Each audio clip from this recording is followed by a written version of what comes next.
Vamos a adentrarnos ahora en el libro de Job. Si vamos al libro de Job, acá hablaba del pantano, ¿no? Hay mucha cosa del libro de Job que no se sabe. Por lo pronto es uno de los libros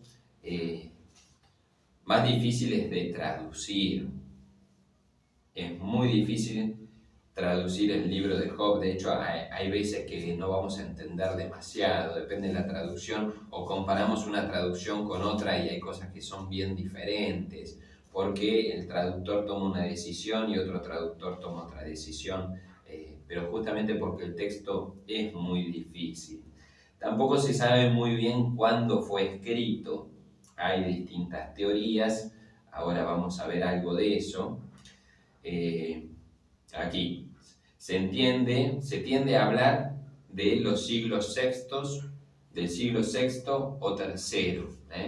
Siglo sexto o tercero se piensa que puede ser datado el libro de Job, que haya sido elaborado en esos siglos, o sexto o tercero, obviamente antes de Cristo, ¿no? El tema del sufrimiento inocente, común a Job y al deutero Isaías, especialmente en 52:13 al 53:12, y Jeremías lleva a algunos autores a hablar del destierro como época adecuada para la composición, ¿sí? Por la temática que trata, se cree que fue elaborado en el tiempo del destierro en Babilonia. Pero, insisto, todas teorías, no tenemos certeza. Ahora, ¿cuál es la temática del libro de Job? La temática está clara, es el planteo del sufrimiento del hombre, pero no del sufrimiento de cualquier hombre, sino del sufrimiento del hombre justo. Escuchábamos algunas citas del Eclesiastés hace un rato, y justamente en ese pesimismo característico de ese libro, una pregunta es ¿por qué sufre el hombre justo? Vamos a ver un poco el tema del sufrimiento para entender el planteo.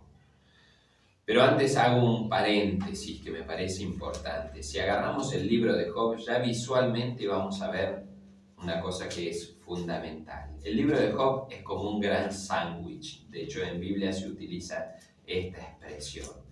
Si vemos Job 1:1, vamos a ver, desde ahí no lo ven, pero claramente está escrito en prosa. El primer capítulo y el segundo están escritos en prosa. Y si vamos al final del libro de Job, en el capítulo 42, ya a partir de 42:7, continúa la prosa. Pero todo lo que hay en el medio es un poema. Entonces Job es un sándwich, prosa, poema, prosa. Con lo cual vamos a ver que evidentemente es una obra compuesta. Y vamos a ver que justamente los panes de ese sándwich contradicen en gran parte la gran obra de Job, que es el poema. Pero como les decía, vamos primero a adentrarnos en el tema del sufrimiento. La pregunta sobre el sufrimiento, por qué y de dónde viene el dolor, es algo transversal a la historia de la salvación y a la historia del ser humano. Siempre estuvo el problema del dolor. Hay un libro muy lindo de Lewis, el autor de las Crónicas de Narnia, que se llama El problema del dolor. Como prácticamente todos sus libros son pesados, son un bodoque de contenido, pero el planteo es interesantísimo, lo recomiendo. Ahora, está esa pregunta no solo en el libro de Job, sino en la Biblia en general. ¿Cuál fue la solución en la antigüedad? Solución entre comillas. ¿Cuál fue la solución al problema del dolor? Se echó la culpa del dolor del ser humano al pecado. De hecho, podemos ver en Juan 9:2, ¿se acuerdan cuando Jesús se acerca al ciego de nacimiento? Los discípulos le preguntan, ¿quién pecó? ¿Él o sus padres? ¿Por qué es ciego de nacimiento? Por un pecado. ¿Pero pecado suyo o pecado de sus padres? Ahí vemos que se le echaba la culpa al pecado, era la fuente del dolor y del sufrimiento. De hecho, yendo al libro de Job, Zofar, que es uno de los supuestos amigos de Job, va a echarle la culpa a Job y a su pecado del sufrimiento. Vamos a Job 20 del 1 al 15. No lo vamos a leer todo, pero Job 21. Sofar de Namat respondió así: mis pensamientos me obligan a responder, debido a la impaciencia que me come. He escuchado una lección bochornosa, pero mi espíritu me inspira la respuesta. ¿No sabes tú que desde siempre, desde que el hombre está sobre la tierra, el júbilo del malvado es breve, momentáneo el gozo del impío? Aunque su talla llegue al cielo y su cabeza alcance las nubes, desaparece para siempre como estiércol. Sus conocidos dicen: ¿dónde está? Como sueño invisible se fuma, como visión nocturna se disipa. Y así comienza como a increpar, a echarle la culpa Sofar a Job de su sufrimiento. De hecho, había otra cita, estoy tratando de encontrarla acá.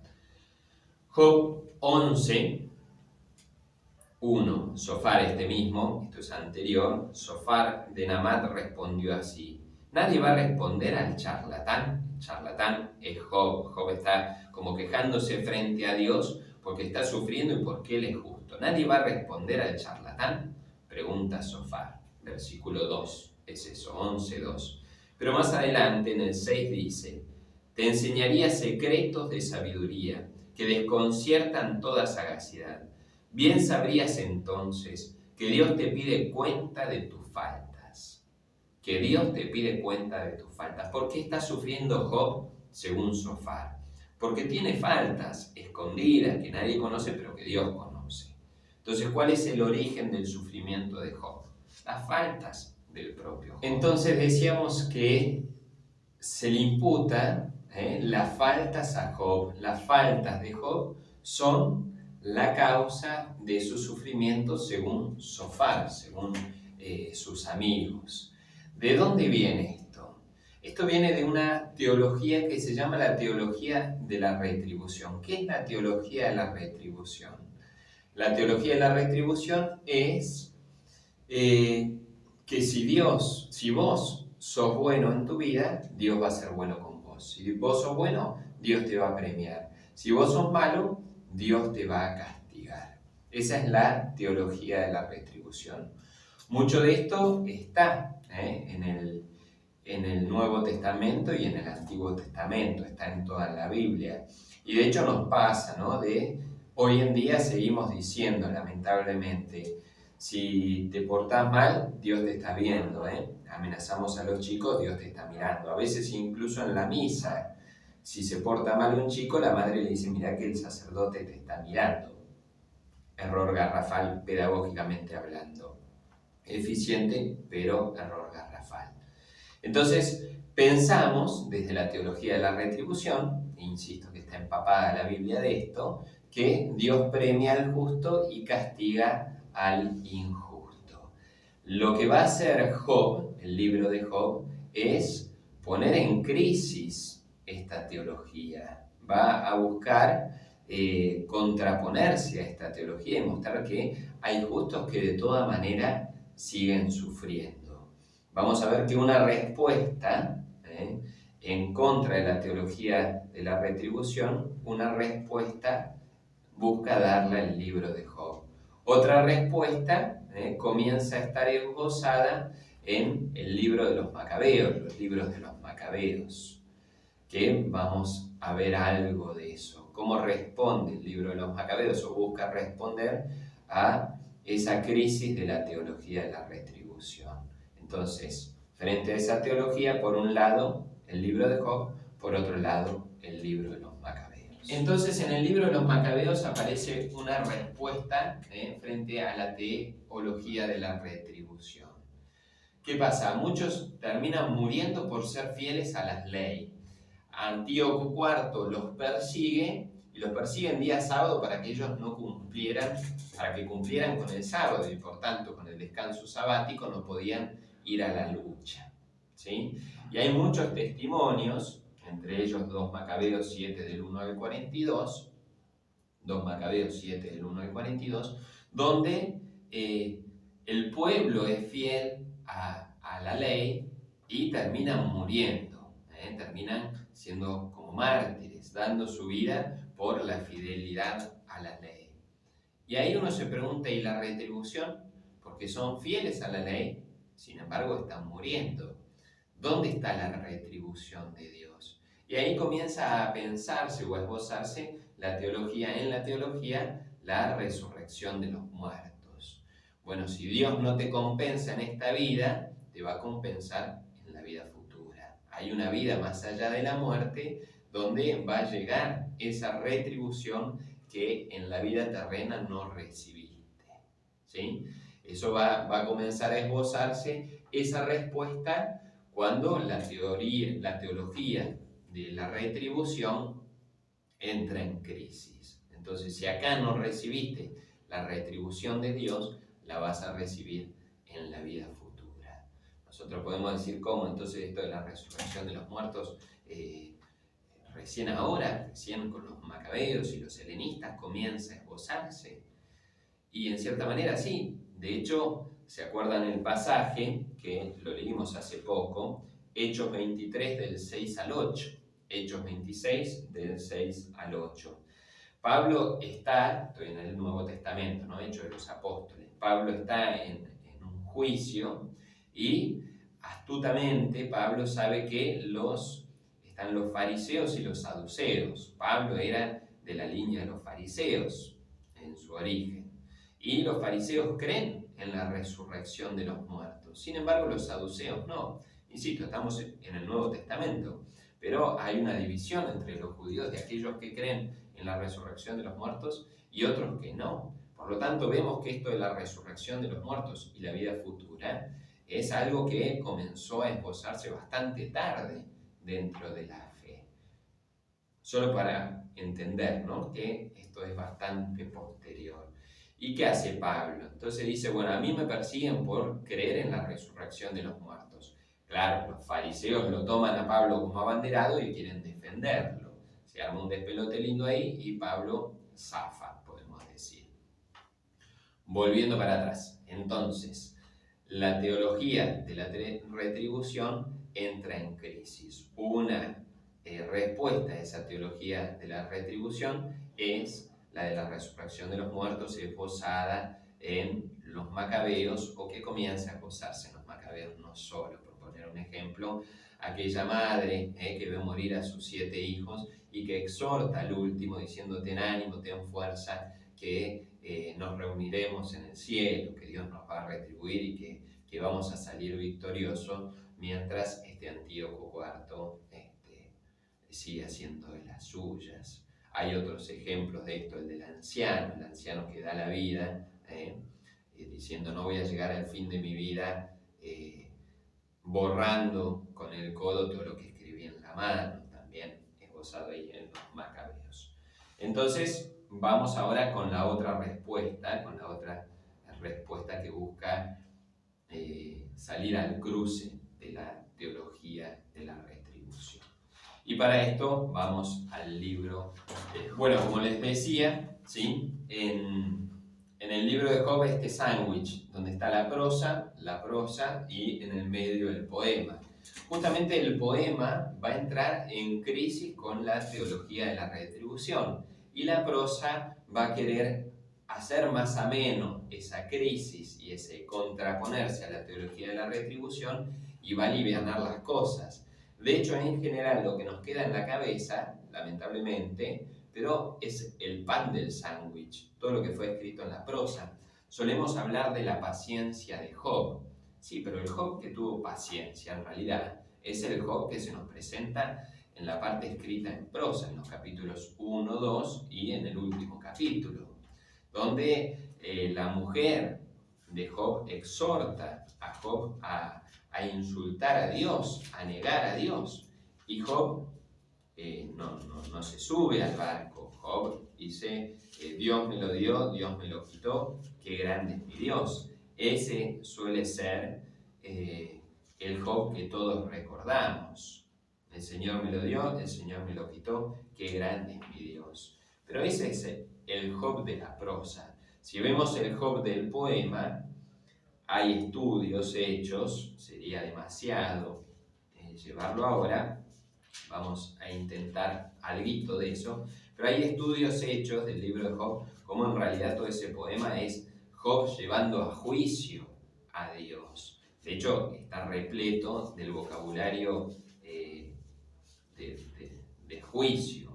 Podemos ver Job 19:7. Grito violencia y nadie responde, imploro auxilio y no hay justicia, hay un clamor de esa justicia. Y acá van a comenzar todo un juego de delitos, juez, testigos. Por ejemplo, Job 19:29. Temed por vosotros a la espada que castiga el delito, y sabréis que existe un juez, dice Job. Job está diciendo, existe un juez, yo tengo esperanza de que haya un juez. Ese juez va terminando siendo Dios, va a terminar siendo Dios. Frente a las defensas, o a las acusaciones, mejor dicho, de estos tres amigos de Job, que acusan a Job de haber cometido algún delito, Job se defiende, e incluso se defiende frente a Dios. Pero ahí hay un juego que Dios en algún momento es como el acusado, Dios es el juez, Dios es el testigo, es una mezcla, ¿no? Pero se va viendo todo esto del juicio de Job. Así que resulta que esa paciencia idílica de Job, el Señor me lo dio, el Señor me lo quitó, qué grande es mi Dios, bueno, al final este hombre paciente termina llevando al juicio ni más ni menos que a Dios. Otros ejemplos de este vocabulario de juicio y de esta especie de juicio poco sistemático, ¿no? Yo sé que estoy siendo poco sistemático yo, pero también es poco sistemático Job. Está también en Job 16. Si vamos a Job 16, en el versículo 19 va a decir Job: pues tengo en el cielo mi testigo. Es Dios el testigo, esto que yo decía que es un poco el juez, un poco el testigo, un poco el abogado. Mi defensor habita en lo alto. Es testigo y es defensor también. Eso dice Job. Y más adelante ya habíamos citado ese del capítulo 19. Más atrás, en realidad, Job 13, versículo 7, va a decir: ¿vais a usar la mentira en defensa de Dios? ¿Usaréis el fraude en su favor?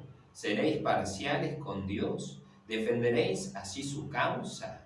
Está Job preguntándole a sus amigos que venían defendiendo a Dios, diciendo, bueno, Dios es justo porque te está haciendo esto por algún pecado que vos no querés reconocer.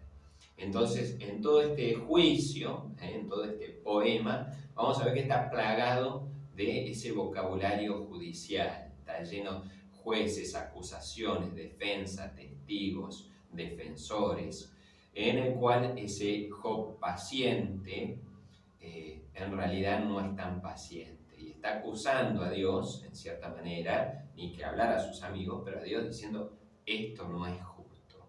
Y acá vamos a intentar ver cuál es la respuesta del libro de Job al sufrimiento y al dolor. Y en realidad la respuesta es que no hay respuesta.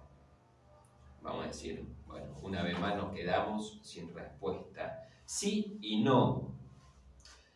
La respuesta es, vamos a buscarlo aquí. La respuesta es la siguiente. Es enorme el libro de Job, a diferencia de Jonás, que eran 4 capítulos, el libro de Job es enorme. Vamos al capítulo 36, versículo 22. O mejor, vamos al capítulo 38, versículo 2. 38:2. 38:1. Yahvé se dirigió a Job desde la tormenta. ¿Quién es este que denigra mi designio diciendo tales desatinos? Pregunta a Dios, ¿quién es este? Sobre Job, ¿no? ¿Quién es este que anda diciendo estas pavadas, que me pone en duda mis designios, que está poniendo en duda mis designios, lo que yo decidí? Si eres valiente, cíñete los lomos, Te voy a preguntar y tú me instruirás. Una ironía absoluta. Si Jonás, en el curso anterior veíamos lo irónico que es que hasta los animales hacen penitencia, acá continuamos con la ironía de la palabra de Dios. Tú me instruirás, le dice Dios a Job. ¿Dónde estabas cuando cimenté la tierra? ¿Dónde estabas vos, Job, cuando yo hice la tierra? Dilo si tanto sabes y entiendes. ¿Sabes quién fijó sus medidas o quién la midió a cordel? ¿Dónde se asientan sus bases? ¿Quién puso su piedra angular entre el vocerío de los luceros del alba y las aclamaciones de los hijos de Dios? ¿Quién cerró el mar con compuertas cuando escapaba impetuoso de su seno? Cuando le ponían nubes por mantillas, nubes tormentosas por pañales, cuando le marcaban los lindes poniendo puertas y cerrojos. Vamos un poco más adelante, versículo 12. ¿Alguna vez has mandado a la mañana, le pregunta Dios a Job, o asignado su puesto a la aurora, para que agarre a la tierra por los bordes y sacuda de ella a los malvados, para que tome forma como arcilla de sello y quede coloreada como un vestido, para que niegue a los malvados su luz y quede roto el brazo sublevado? Has entrado hasta las fuentes del mar. Entonces, desde la cosmología, desde el mundo, Dios le muestra a Job que Job no entiende nada. Y que Job no puede, vuelve como a ubicar a Job diciendo, sos una humilde criatura. No me vengas a plantear a mí cómo hago las cosas. No vengas a poner en duda y a llamarme a juicio, a mí y a mis designios, cuando el que creó el mundo soy yo. Yo soy el que entiende cuál es el juego del dolor, del sufrimiento en todo esto. Y así continúa, ¿no? Es bien largo todo esto, pueden leerlo, pero la verdad que, ¿cuál es la respuesta? ¿Cuál es la respuesta que Dios da a Job? Diciendo, ubicate. No suena mal, pero la verdad que lo que hace es eso, diciendo, ubicate, sos una humilde criatura. No te pido que lo entiendas, pero no me vengas a llamar a juicio a mí. Y de hecho termina en el capítulo 42, Job vuelve a responder a Dios y acá termina el poema. Job respondió a Yahvé, me doy cuenta que todo lo puedes, que eres capaz de cualquier proyecto. Dijiste, ¿quién es este que vela mi designio con razones carentes de sentido? Sí, hablé sin pensar de maravillas que me superan y que ignoro. Hablé sin pensar de maravillas que me superan y que ignoro. Escúchame, escucha y déjame hablar. Te voy a preguntar y tú me instruirás. Solo de oídas te conocía, le dice Job a Dios. Solo de oídas te conocía, pero ahora te han visto mis ojos. Por eso me retracto y me arrepiento, echado en el polvo y la ceniza. Ese gesto de penitencia que ya vimos en Jonás, que hacía el rey de Nínive. Echado en polvo y en cenizas. Job se vuelve a ubicar y se da cuenta que la camiseta le queda grande, que es Dios el que sabe cómo y por qué hace las cosas. Toda esta pregunta sobre el sufrimiento, sin lugar a dudas, desde el cristianismo va a encontrar otra respuesta. Podemos leer Salvifici Doloris, aquella encíclica de Juan Pablo II sobre el dolor y cómo Jesucristo desde la cruz redime el dolor y busca darle un sentido a nuestro dolor, no anulándolo, pare de sufrir y se acaba el sufrimiento. Esa no es la respuesta cristiana al sufrimiento, sino redimiéndolo y mostrando cómo en el sufrimiento el Señor nos salva. Él asumió el sufrimiento y el dolor, cargó la cruz sobre sus hombros y lo iluminó. Entonces, sintetizando y volviendo al libro de Job, el libro de Job busca dar una respuesta o busca una alternativa a esa teología de la retribución, diferente o paralela a aquello de los macabeos de la resurrección de los muertos, sino diciendo, bueno, nosotros nos queda grande ponerle una respuesta al sufrimiento. Confiemos en que Dios, que creó el mundo, sabrá por qué esto es parte de la vida. Esa sería como el broche de oro del libro de Job. Alguien, después, y es palabra de Dios, también forma parte de la escritura, hace esa introducción, hace ese epílogo final y busca cómo amenizar. Es tan fuerte esto de llamar a juicio a Dios que busca alivianar, diluir, disolver un poco este juicio, y termina contradiciendo todo el libro porque dice, ¿dónde está? Yahvé cambió la suerte de Job después de haber intercedido por sus amigos y duplicó todas sus posesiones. Bueno, volvemos a la teología de la retribución. Fueron a verle todos sus hermanos y hermanas junto con sus conocidos y comieron en su casa. Yahvé bendijo ahora a Job, versículo 12, estamos en el capítulo 42, versículo 12. Yahvé bendijo ahora a Job más que al principio, pues se hizo con 14.000 ovejas, 6.000 camellos, 1.000 yuntas de bueyes y 1.000 burras. Tuvo también 7 hijos y 3 hijas. Bueno, borró con el codo el redactor todo lo que el otro había escrito con la mano. Insisto, es parte de conocer el proceso de escritura de la Sagrada Escritura, pero se metió para alivianar, terminó contradiciendo todo lo otro. Pero qué lindo encontrar en el libro de Job este intento, este esbozo de una respuesta frente al sufrimiento, que nos ubica en nuestro lugar. Bueno, frente al sufrimiento no tenemos mucha respuesta. El cristianismo, insisto, después va a dar Jesucristo otra respuesta desde la cruz, pero no hay mucha respuesta. Tenemos que aceptar que nos queda grande la camiseta y que Dios es Dios y Él sabe.